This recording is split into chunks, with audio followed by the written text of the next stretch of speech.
Okay, picture this. It's a Tuesday night, late. You're standing in the middle of the cereal aisle at the grocery store. Oh, I know this feeling. Yeah, the fluorescent lights are humming that weird soul-sucking buzz, the one, and you're just staring at a box of cereal. A very specific box of cereal, if I'm tracking with the research correctly. The most specific box? Froot Loops. The toucan is there, Sam's looking great, the rainbow loops are vibrant, everything's normal, except you feel this cold, confusing shiver go down your spine. You're looking at the logo and it's spelled F-R-O-O-T, Froot Loops. 2 O's. And let me guess. In your head, in your soul, in the very fabric of your being, it has always been F-R-U-I-T. Yes. Fruit, like the thing that grows on trees. I mean, like the actual flavor profile that you're attempting to mimic. I have eaten conservatively 1,000 bowls of this stuff. I swore on my life that it was fruit. But there it is. But there I am, staring at fruit, and I'm having this full-blown existential crisis right next to the Quaker Oats. I'm thinking, did the universe glitch? Did the marketing team silently rebrand it while I was sleeping to seem edgy? It feels like a gaslight, doesn't it? Like Yeah. reality just shifted slightly to the left while you weren't looking. It feels like a simulation error. Like someone went into the source code of reality and changed a variable just to mess with me. I actually pulled out my phone to Google it. And I assume you found nothing. Nothing. It has always been fruit, which is insane. Well, put down the tinfoil hat. The universe didn't glitch, and you aren't in a simulate. Well, probably not, but that's a different deep dive. It feels like I'm going crazy. You're just experiencing a very specific, very common psychological phenomenon. It's called the Mandela Effect. Right. And honestly, it's fascinating. It's what happens when a large group of people, not just you, but millions of people, share a specific memory that is completely 100% false. See, that's the part that gets me. If it was just me, I'd say, okay, I just never paid attention to the box. I'm unobservant. I can accept that. Sure. But it's not just me. Everyone I know thinks it's fruit. I text my brother, he says fruit. I text my wife, she says fruit. Exactly. And that is the mission of this deep dive. We're not just going to laugh about how bad our memories are. We're going to look at why your brain does this. Because the sources we're covering today argue this isn't a quirk. It's a feature. So the goal here is to figure out why we're all collectively hallucinating. Essentially, yes. We need to explain why we are so confident about things that never happened. And I'm going to be honest with you.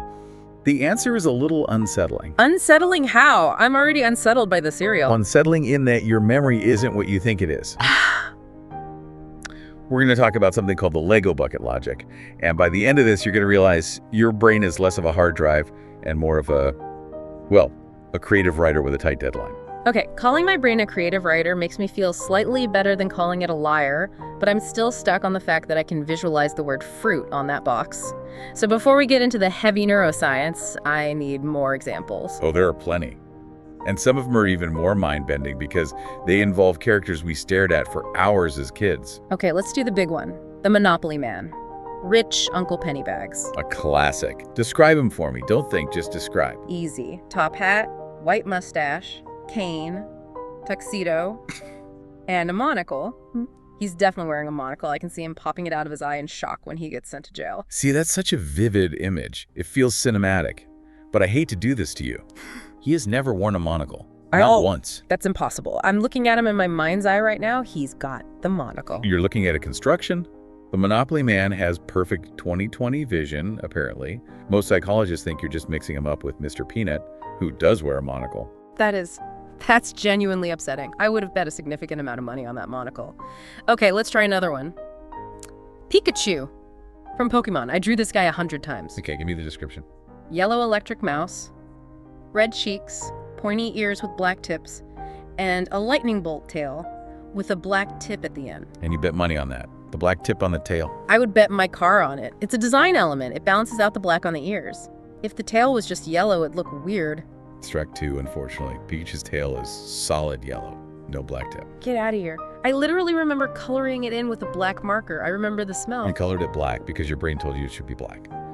From a design perspective, you're right, balances the ears. Your brain filled in a logical gap, but in reality, not there. Okay, I'm starting to sweat. Let's do one more. The one that arguably started this whole thing. The family of bears who live in a treehouse. Ah, yes. The bears. The Holy Grail. How do you spell their name? It's the Berenstain Bears. Brenstein. Like Einstein. Or Frankenstein. And yet, if you go dig out those old books, every single one of them says Brenstein, Berenstain, ending in AIN. Berenstain. It just sounds wrong. It sounds like a laundry problem. Oh no, I got it, Bearstain. Most people pronounce it Berenstain, which adds to the confusion. But the spelling has always been Stain. That is, I don't like that. That feeling that I swore on my life feeling, that's the crux of this, right? It's not just that we're wrong, it's that we are violently confident about being wrong. Precisely. And that confidence is what makes this so jarring. If you were unsure, you wouldn't care. But you have a vivid memory. So the question is, if we can't trust our memory of the bears we read about every night, what can we trust? Right. And this brings us back to the why. Are we slipping between dimensions? Because honestly, that feels more comfortable than my brain is broken. As fun as the multiverse theory is, the reality is much more grounded in biology. And this is where we need to introduce the Lego bucket analogy. This is the explain for dummies concept that really cracked this open for me. Okay, hit me with the Legos. How does a plastic brick explain why I can't spell fruit? So most people assume the brain is like a high-def video camera. You think when you experience something, your brain hits record, saves a video file, and archives it. Right, and then when I want to remember it, I just go to the folder, double-click the file, and hit play. Exactly. That's the common intuition. But it's completely wrong. That is not how it works. There is no hard drive. There is no video file. So, what is there? Imagine instead that your brain is a giant, messy bucket of Legos. Millions of little bricks jumbled together. These bricks represent fragments of info, shapes, colors, feelings, sounds, concepts. Okay, I'm visualizing the bucket. It's a mess. Stepping on them hurts. When you want to remember something, let's say that Berenstain Bears book cover, your brain doesn't play a file. It has to build the memory from scratch, right then and there, using whatever bricks are lying around. Wait, so every time I remember something, I'm rebuilding it. I'm not just looking at a photo. Every single time. It's an active construction project. So your brain goes into the bucket, it grabs the bear brick, the treehouse brick, the green cover brick, and then it needs a brick for the name. Okay, I'm with you. It's assembling the scene. Now, your brain is efficient. It's a lazy architect, as the researchers put it. It doesn't want to scour the bottom of the bucket for the specific weird stained brick, because that's an unusual ending for a name. Right. It looks around the surface and sees a massive pile of Stein bricks. Because Stein is common.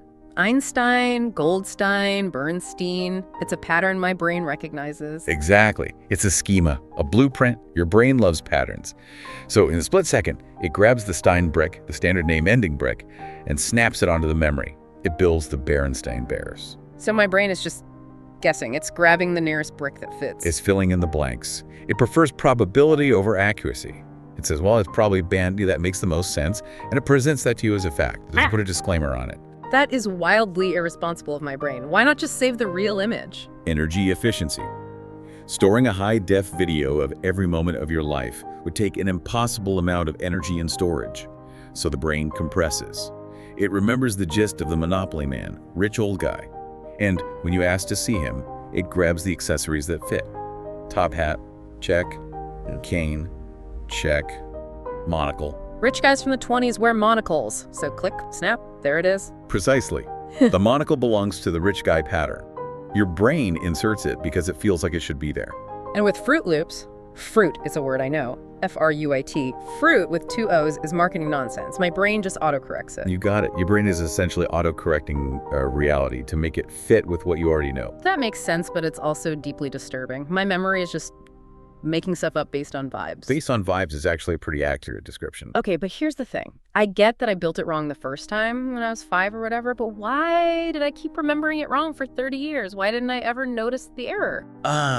This is where we pivot from interesting quirk to existential horror. This explains the persistence. I was wondering when the horror was coming. I'm ready. Ruin my day. This brings us to the concept of reconsolidation, or as I like to call it, the rewrite button. Great, let's hear it.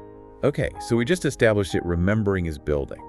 Now, most people think that the more you remember something, the stronger and more accurate it gets. Right. Practice makes perfect. If I tell a story 100 times, I know that story by heart. It's set in stone. You know your version of the story by heart. But here's the secret. The save button in your brain is actually a rewrite button. What does that mean? It means that when you pull a memory out of storage to look at it, it becomes malleable. It becomes soft, like Play-Doh. You build it with those Lego bricks, maybe you add that monocle, or you exaggerate how big the fish was. Then, when you're done thinking about it, you don't put the original event back in storage. What do I put back? You save the version you just built. Wait, so I'm saving the edit. I'm not returning the original book to the library. You are overwriting the original file. You are saving the new version, mistakes and all. The original is gone.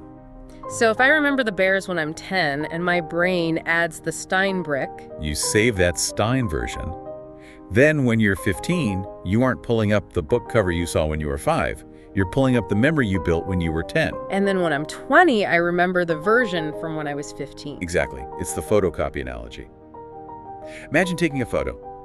Then you photocopy it. Then you throw away the original and photocopy the photocopy. Eventually, it's just a blurry mess. Or the colors change. You lose detail. Or it's a crisp, clear image of something that looks totally different. By the time you're an adult, you aren't remembering the actual cereal box from 1995. You are remembering the last time you remembered it. That explains why I was so sure. I was relying on a memory I reinforced last week. Correct. You reinforce the error, and here's the head explode statistic from our research that really floored me. Hit me. I'm already reeling. Your oldest, most vivid, most high-definition childhood memories are statistically your most fake memories. No. That feels counterintuitive. The ones I remember most clearly must be the ones that made the biggest impact. Think about the mechanics. Why do you remember them clearly? Because you told that story 100 times. Remember that time I fell out of the tree? You've revisited, rebuilt, and rewritten that memory more than any other. So I've just edited the script more times. Exactly. A random memory of lunch from a Tuesday 10 years ago is probably closer to the truth because you haven't touched it. It hasn't been photocopied. But your 5th birthday party, you've polished and resaved it until it's basically a movie script based on a true story. Wow. Based on a true story. That's my life. My autobiography is just a biopic with a loose relationship to the facts. I'm the unreliable narrator of my own life. We all are. It's the human condition. So we've gone from Froot Loops to Legos to the rewrite button, and I'm sitting here realizing that my brain is essentially gaslighting me 24/7. In a way, yes. But it's trying to be helpful. So why does this matter? I mean, aside from winning trivia nights, why do we need to know this? Well, this is where it pivots to something much more serious. It's about humility. Humility. You mean admitting we might be wrong? Think about the phrase people use when they are absolutely certain. In an argument or in a courtroom, they say, "I saw it with my own eyes." Yeah. It's the ultimate trump card. You can't argue with an eyewitness. Except, based on what we just discussed, "I saw it with my own eyes," is described by psychologists as one of the least reliable sentences in the human language. Oof.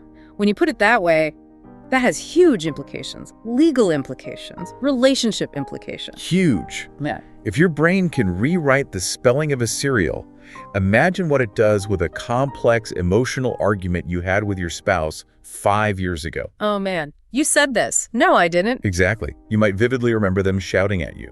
But did they? Or did your Lego bucket brain grab the angry comment brick because it fit the pattern of the fight? Did you rewrite that memory every time you vented about it? And suddenly, the villain in my story is a lot worse than the actual person was. I've turned them into a caricature. Right. Our truth is often just a very convincing remix. That is a heavy thought. We're walking around with a head full of remixes thinking they're master recordings. It is, and understanding this forces us to step back and say, okay, maybe I'm wrong. It encourages critical thinking. Just because a memory feels high def doesn't mean it's accurate. It just means I've saved the file a lot of times. Precisely. So the takeaway is, don't trust your brain. That seems paralyzing. How do I function if I can't trust my head? Trust, but verify. Be a skeptic of your own mind. When you feel that absolute certainty that I'd bet my life on it, feeling, just pause and remember the Froot Loops, remember the monocle, take a breath and check the data. Yeah, maybe check Wikipedia before you bet your life savings on the spelling of Berenstain. Good financial advice, generally. Always check the source. Okay, let's wrap this up because I think I need to go sit in a quiet room and reevaluate my entire childhood. A healthy reaction. So let's recap. We started with the cereal aisle crisis, the realization that fruit is actually fruit, and the Monopoly man has perfect vision. We learned our brains are like messy Lego buckets, grabbing whatever bricks are handy to build a memory on the fly. We're lazy architects who prefer patterns over facts. And we learned that every time we recall something, we aren't playing a video, We're hitting the rewrite button.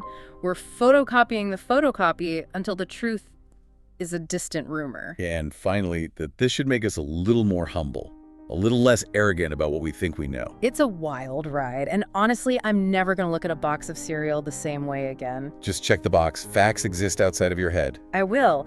And to everyone listening, here's your homework. Go check your cereal boxes. Go look at your old books. Challenge that certainty. And here's a thought to leave you with. If the logic holds up, that your most vivid memories are the ones you've rewritten the most, is it possible that the things you are the most sure about are actually the things that are the most wrong? That is a terrifying thought. Keep those minds unlocked, everyone. See you in the next deep dive.